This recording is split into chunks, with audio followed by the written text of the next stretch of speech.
Our soul has the capacity to grow two opposite concepts and ideas at once. Welcome to Jewish Meditation with Rabbi G, making every day count. And this time of the year, we're sharing ideas and meditating on concepts to do with the high holy days fast approaching, Rosh Hashanah and Yom Kippur. So, of course, when it comes to Rosh Hashanah, we all know that apple and honey, right? That's the food. We get together with family and friends, and we dip the apple into the honey. And of course, we all learned this way back then when we were small in primary school or in kindergarten, that the reason is, well, you want a sweet new year. And of course, that's true. That's a legitimate reason. But there's deeper ideas behind the apple and honey as well. And let's explore one of them. An apple is a fruit. A fruit in general means something new. It's not something you have to have. It's something above and beyond. You eat a meal, you eat your veggies, your potatoes, your meat, your fish, your bread. That's the staple. But then dessert is kind of fruit, right? Fruit is like something extra, something sweet, something vibrant. A delicious apple is a symbol of freshness, of something you enjoy, something you're invested in, something you're doing with a bit of excitement. But its downside is that it has a very short shelf life. Honey, on the other hand, which of course is always sweet, but honey represents permanence, consistency. Honey has a shelf life which is, forever. It's a preservative. People preserve things in honey, or used to. Honey just is the symbol of ongoing commitment, ongoing dedication, ongoing permanence. Now, us human beings tend to be one or the other. There are some people that are sort of very, very dedicated, very consistent, very permanent in a way. They have their values, they have their ideas, they're inflexible, which is a good thing. They're rooted in real strong convictions and they don't stray. But that also means they don't change necessarily. They are who they are and they remain steadfast. It doesn't always come with a lot of joy, a lot of passion, a lot of vibrancy, but it's there, it's permanent. Some people are apples. Some people just love excitement, love something new. They're flexible, they'll always explore something that we didn't do before. Let's jump into it, let's get inspired, let's try something new, which is fantastic. The problem with that is that not always it lasts. Passion doesn't always last. When it comes to Rosh Hashanah, when we celebrate the anniversary of the creation of the human being, and we think about what actually happened when the human being was created. When Adam Rishon, Adam, the first man, was created, it says that God blew into his nostrils a breath of life. And as the Zohar tells us, and as the Kabbalah teaches us, that the soul is different to the rest of the world. The rest of the world is a creation of God. Of course, connected to God, dependent on God, but something that God created through the medium of speech, as the Torah tells us. God said, let there be water, let there be this, let there be that. Speech, as we know from the human experience, speech is like I'm talking to you. I'm not necessarily sharing a piece of me with you. When God says, Vayipach ba'apav, and he blew into the nostrils of the human being a soul of life, he was blowing into him a piece of himself, so to speak. Our soul is an infusion of godliness. On Rosh Hashanah, we connect deeply to that soul, which is also part of the reason why we blow the shofar. The shofar is blowing. It's not a prayer that we say. It's a mitzvah to do with blowing. That we connect to the blowing of Hashem, a blowing of God, the godly infusion which we have within us.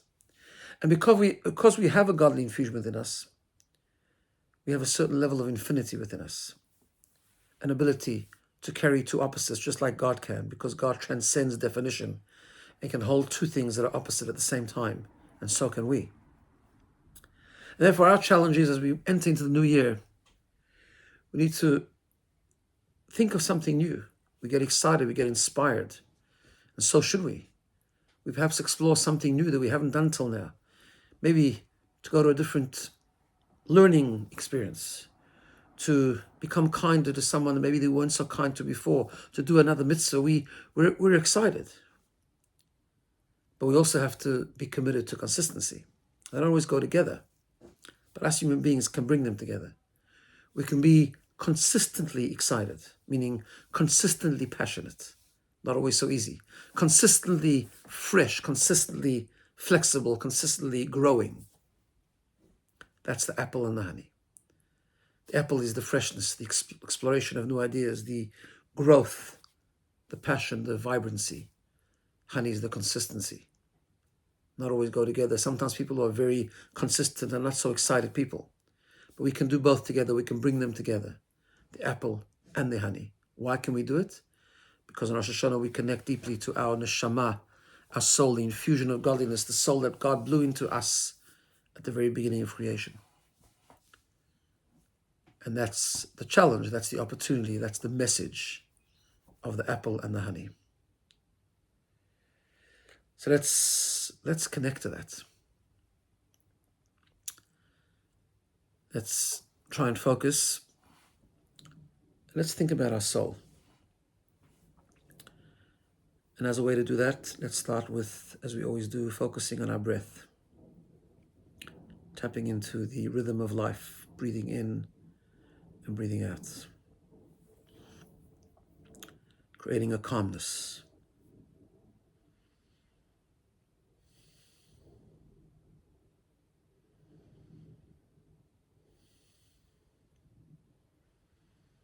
Feel the breath as you inhale.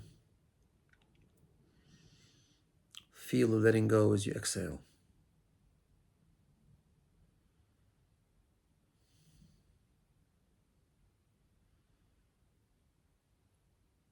Try to relax.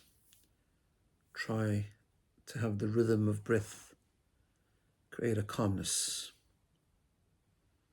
Just for a few moments, just slowly breathe in deeply and slowly breathe out.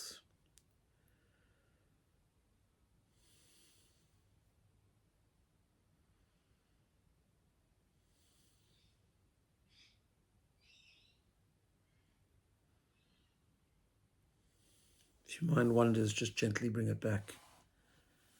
But try just to feel it in your whole body. Try to feel the calmness. Try to feel the air filling your lungs. Just become aware where you're sitting, where you are, and just calmly pay attention.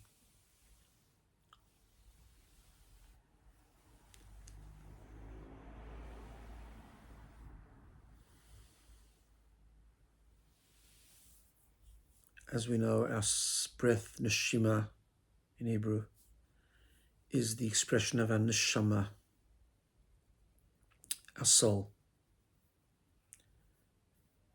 our godly infusion, the blowing of God into us.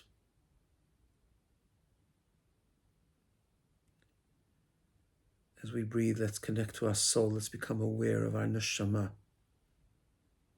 also the place of calmness, because our soul is the place of oneness. It's an infusion of godliness who is one. It's the infinite source of who we are, bringing opposites together. Growth and permanence, excitement and conviction, flexibility and standing strong.